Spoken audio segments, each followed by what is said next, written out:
اعوذ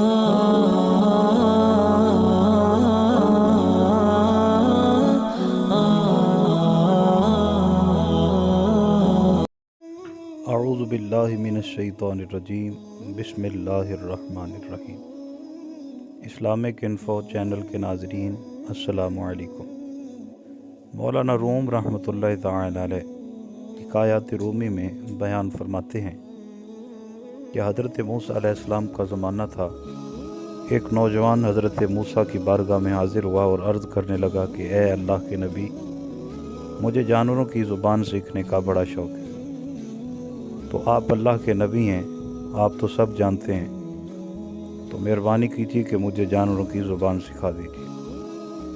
اس پر حضرت موسیٰ علیہ السلام فرمانے لگے کہ اے بھولے انسان، تو ضرور شیطان ملعون کے بہکاوے میں آ گیا ہے۔ ایسا شوق تیرے لیے بہتر نہیں، جانوروں کی زبان سیکھنا تیرے لیے نقصان دہ ہے۔ اس پر وہ نوجوان حضرت موسیٰ کی بارگاہ میں عرض کرنے لگا کہ اے اللہ کے نبی، آپ اللہ کے نائب ہیں، اور اگر آپ نے مجھے جانوروں کی زبان نہ سکھائی تو میں مایوس ہو جاؤں گا، اور اگر آپ نے مجھے جانوروں کی زبان سکھا دی تو اس میں بھلا آپ کا کیا نقصان ہے۔ اس پر حضرت موسیٰ علیہ السلام نے اللہ رب العزت کی بارگاہ میں التجا کی کہ اے پروردگار، تو سب جانتا ہے کہ ایسا اس کے لیے نقصان دہ ہے، لیکن یہ نوجوان ضد کر رہا ہے۔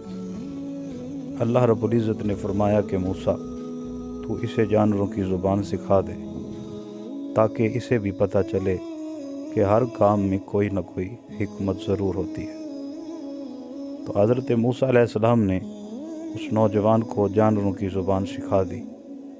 جب اس نوجوان نے جانوروں کی زبان سیکھ لی تو بڑی خوشی خوشی اپنے گھر پہنچا۔ اس نے ایک مرغ اور ایک کتا پال رکھا تھا، تو اگلی صبح وہ آزمائش کے لیے کتے اور مرغ کی گفتگو سننے کا اس نے ارادہ کیا۔ اس کی خادمہ نے کھانا کھانے کے بعد دسترخوان جو ہے اسے جھاڑا تو اس میں سے ایک روٹی کا ٹکڑا جو زمین پر گرا، کتا اور مرغ دونوں اس روٹی کے ٹکڑے کی طرف لپکے، لیکن کتے سے پہلے مرغ نے وہ روٹی کا ٹکڑا کھا لیا۔ اس پر کتا مرغ سے کہنے لگا کہ اے ظالم، تو نے میرا حق کھا لیا، تو زمین پر گرا گندم کا دانہ بھی کھا سکتا تھا، لیکن تو جانتا ہے کہ میں زمین پر گرا ہوا گندم کا دانہ نہیں کھا سکتا۔ میری خوراک تو ہے ہی روٹی کا ٹکڑا، تو اگر یہ تو مجھے کھانے دیتا تو تیرا کیا چلا جاتا۔ اس پر وہ مرغ کہنے لگا کہ اے کتے، تو پریشان نہ ہو، کل ہمارے مالک کا گھوڑا مر جائے گا اور تو پیٹ بھر کے گوشت کھا لینا۔ وہ نوجوان ساری باتیں سن رہا تھا تو بڑا خوش ہوا کہ مجھے اپنے نقصان کے بارے میں پہلے علم ہو چکا ہے۔ اس نے جلدی سے اپنا جو گھوڑا تھا اسے فروخت کر دیا اور ایسے وہ نقصان سے بچ گیا۔ دوسرا دن ہوا تو مرغا کتے کے سامنے بڑا شرمندہ ہوا۔ کتا کہنے لگا تو کہتا تھا کہ کل گھوڑا مر جائے گا، اب بتا کہاں ہے گھوڑا۔ اس پر مرغ کہنے لگا کہ میں جھوٹ نہیں بول رہا تھا، مالک نے جس کو گھوڑا فروخت کیا ہے، گھوڑا اس کے گھر جا کے مر گیا ہے۔ مرغ کہنے لگا لیکن تو پریشان نہ ہو، کل ہمارے مالک کا کھچر مر جائے گا تو اس کا گوشت کھا کے اپنا پیٹ بھر لینا۔ وہ نوجوان سن رہا تھا، اس نے جلدی سے اپنا کھچر بھی فروخت کر دیا۔ تو اگلی صبح کتے نے پھر مرغ سے کہا کہ اب بتا، تو کہتا تھا کہ کھچر مرے گا اور میں گوشت کھاؤں گا، اب بتا کھچر کہاں ہے۔ مرغ کہنے لگا میں جھوٹ نہیں بول رہا تھا، مالک نے کھچر کو پہلے ہی فروخت کر دیا اور کھچر اگلے گھر جا کے مر گیا ہے۔ مرغ کہنے لگا کہ تو غم نہ کر، کل ہمارے مالک کا جو نوکر ہے، جو غلام ہے، وہ مر جائے گا تو لوگ اس کے مرنے پر کھانے تقسیم کریں گے اور تجھے بھی کچھ نہ کچھ مل جائے گا۔ تو وہ نوجوان سن رہا تھا، اس نے جلدی سے اپنے غلام کو بھی فروخت کر دیا۔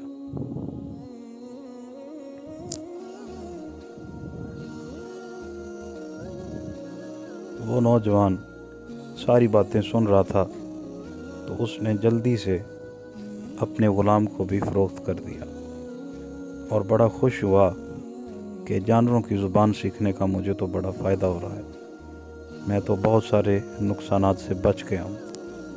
اگلا دن ہوا تو کتا پھر مرغ سے کہنے لگا کہ تو بڑا جھوٹا نکلا، تو ہر بار جھوٹ بول دیتا ہے، کہاں ہے وہ غلام جس نے آج مرنا تھا؟